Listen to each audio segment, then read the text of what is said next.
এখন চাংলা পাসে আমরা প্যাংগং যাওয়ার পথে চাংলা পাসে আমরা দাঁড়িয়েছি। চারদিক বরফে আবৃত, উচ্চতা 17,688 ফুট। মাঝে মাঝেই বরফ পড়ছে। গত এক সপ্তাহে 3বার বরফ পড়েছে।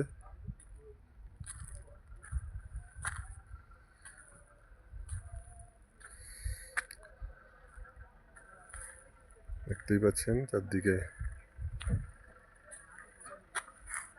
বরফ।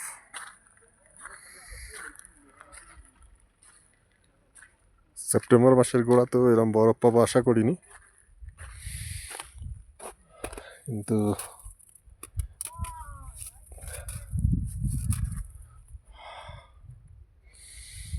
ভালোই বরফ বেশ শক্ত হয়ে উঠছে বরফ। তার মানে 2-3 দিন আগে পড়েছে এই বরফ।